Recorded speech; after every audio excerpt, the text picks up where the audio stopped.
Chase Lucky with the blue futon, and out of the box and out of the wall, what are we going to go with? Criterion Collection, The Great Escape. Have I seen this movie? No. Have I heard of this movie? Of course. Everyone talked about the motorcycle scene with Steve McQueen. Everyone knows who Steve McQueen is. Of course, you know the story about The Great Escape. A bunch of people around the world, Australians, South Africans, Americans, British, that are in a Nazi camp, and what they're trying to do is escape. Should you escape and try to watch this movie as soon as possible? Let's find out with The Great Escape.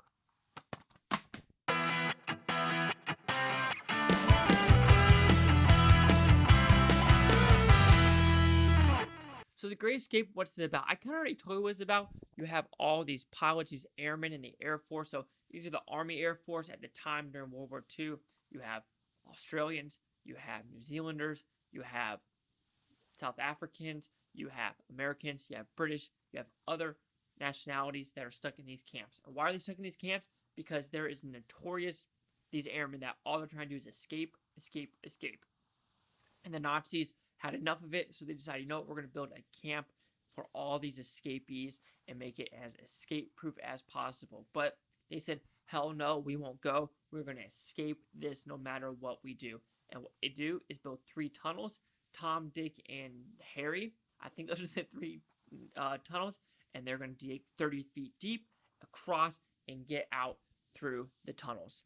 So what I like about this movie, first off, I started it and they said it was a 3-hour movie. I said, oh, I don't know if I'm ready for a 3-hour movie, but holy shit, this 3 hours goes by so quick. Even though the dialogue is slow and methodical, it starts off strong. There's great story in between, great characters. And I think that's what it does really well, is it evolves a lot of these characters of, Steve McQueen, Charles Bronson, Richard, Attenborough, James Garner, James Donald's character, James Coburn. There's a lot of characters in this where you are intrigued in every single one of them. You think this is about only being in the camp, but that's not true. A lot of them escape, and now they got to, go through Germany, try to get to Switzerland, Sweden, to go to these neutral countries to just get out of the country. So with this, they're trying to get 250 out of this camp out of a couple thousand.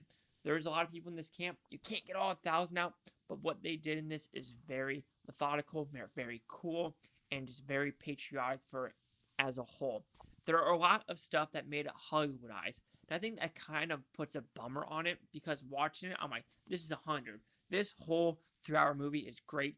The action set pieces are great, even though there's not a lot of them. Oh yeah, there's an Irishman as well. But just knowing all these stories, knowing all these characters, you're intrigued by all of their, their mishaps, their faults. They're scared of, tunnels. They're scared of this. Even though you're scared of tunnels, you just got to do it because you got to escape these camps. And at the very end, you have, of course, here goes my voice, because I've been talking for a lot. I think that's what it is. But the motorcycle chase is awesome at the end and everything like that. Like I said, watching this movie would be 100%.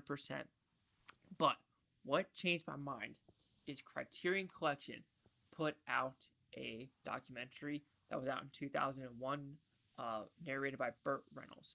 And this actually goes into depth of what really happened, which it is a true story of a great escape, but actually the Americans were put in a different camp from everyone else, because apparently they were going to leave sooner than all the other countries.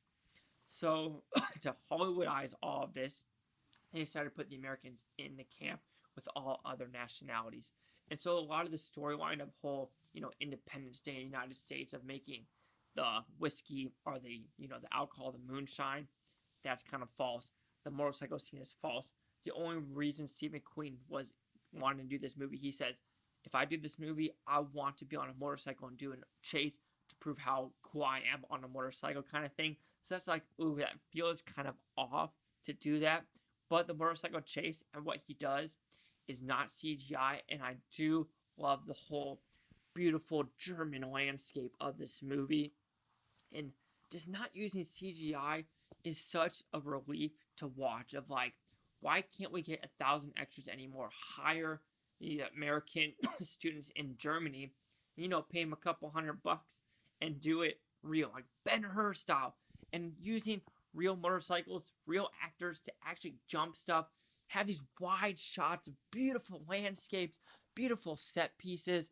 We just don't do that anymore. We decide we're going to be in a room, 360 camera, green screens, and just watching stuff like this, it makes you miss older movies. I'm sorry for the cough. I'm almost done with this review. But knowing that a lot of stuff like that was Hollywoodized to try to get more Americans to watch this movie to understand it, it was kind of a bummer. But the positive is, I guess, is they actually showed this movie to people that were actually in the camp, and they loved it. So even though that dwindles my score, like Hair, I'm still going to give it the highest because if the people in the camps, the real life people in the camps, thought this movie did a great job and they see who they were, like I know who that character was, I knew that character was, and you know what, your Hollywood's making their liberty of trying to add Americans to it to have more of a viewing experience. Sure, I'm okay with it because Americans were in these camps, but for the Great Escape, they just were not. Anyway, The Great Escape is a much-watched movie. I thought it was gonna be the Oscar winner of 2060 or sorry 1963. It wasn't. It didn't even win. I think it won one award. Crazy, but Great Escape, great movie, fantastic. 3 hours went by so quick, kind of like Sound of Music, those kind of stories. But yeah, must watch. Great transfer of 4K. That's the other thing. Great transfer of 4K with this. So The Great Escape will receive a 5 out of 5 with Futons. It was at 100%. So see the critics' news scores gave this one. So you have the critics a 94% with 48 of them. Only 48. Audience score 95 with 103,527. Ha, do math, Chase. And here's critic consensus. With an impeccable, slow-building story and a cast for the ages, The Great Escape is an all-time action classic. 100% agree. I mean, that movie, great transfer. I have to admit. The 4K transfer, amazing. It looks like, I mean, it's so crazy now what we could do with our technology, and that's very positive because when you think about it in 63, what this looked like in theaters to now, crazy. Absolutely mad, lad, crazy. And this is, like I said, dedicated to the 50 people for what the Nazis have done. Dedicated. So do you agree with the 94, the 95, or the 100? Chase down, get the Blue Futon, like, comment, subscribe. Other things, Futon, Topia, Futon, just thank you for watching. Have a great day. Peace and love. And remember, Great Escape. Doesn't matter what country you are, believe in your Constitution, believe in your human rights. Do not let people suppress you. Do not let authoritarians win. And this is what this is. Authoritarians, go to hell.